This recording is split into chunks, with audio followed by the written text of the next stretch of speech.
Hi again. In the previous video we have dealt with the difference between politics and the political. Here we will relate the political to music. The question that can be posed is how music contributes to processes of disciplining, to the realization and preservation of power relations. In the most general sense, music can be regarded as a disciplining force, that is, to bring a certain order or to help to interiorize certain values, for example, to maintain social harmony. But perhaps the best way to make this clear is through some concrete examples. I will briefly present 3 of them. For the first example, let's stay with music making itself. Music disciplines the body when one wants to learn to play an instrument. You have to hold a violin in the correct position, use the right fingering when playing the piano, control your breath when playing saxophone. Closely related to this, and taking place almost simultaneously, is an oral disciplining, by learning to play in tune.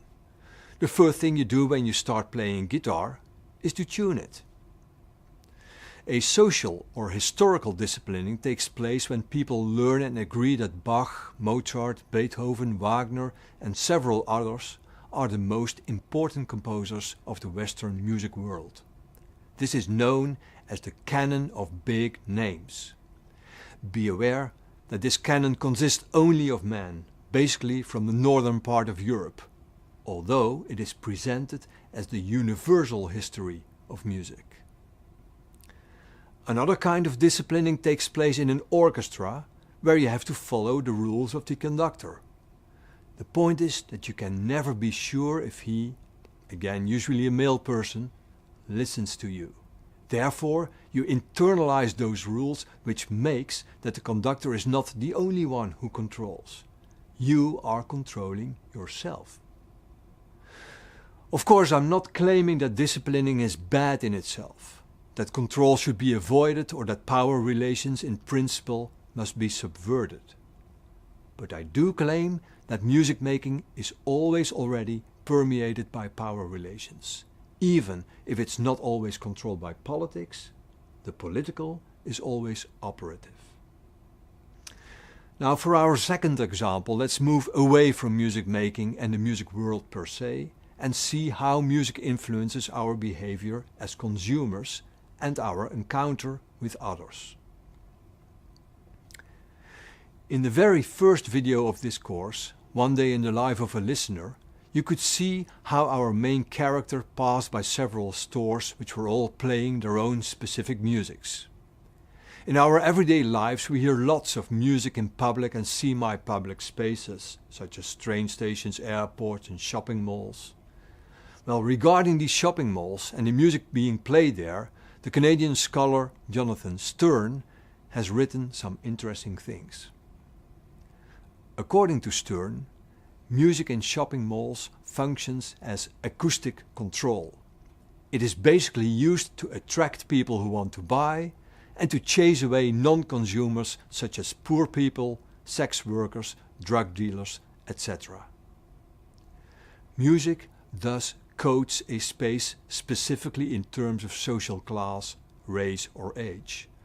The music played in shopping malls not only activates consumerism, but also paves the way for social stratification.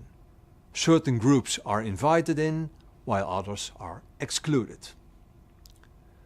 Our third example just briefly mentions one way in which music affects our behavior in everyday social situations. Wait a minute, my phone is ringing.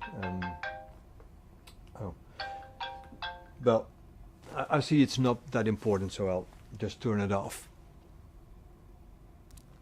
Do you recognize this?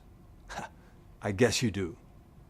And perhaps, like me, you have attributed specific sounds or music, you could call them earcons in the way that we also have icons, to specific people. When my boss calls me, my phone makes a different sound as when my wife or my friends call me. The music tells me what I can expect when I pick up the phone, if it's urgent or not, if I should use my formal or informal way of speaking, etc. Again, this is just a very brief, unexpanded and ordinary example of how music influences our behavior, how it in a certain way controls us, and how we are, to a certain extent, disciplined by it.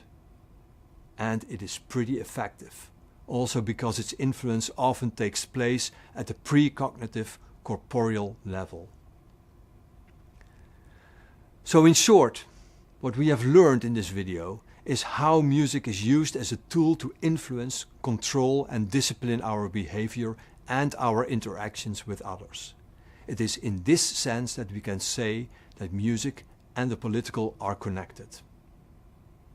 However, is this all we can say about the relation between music and politics?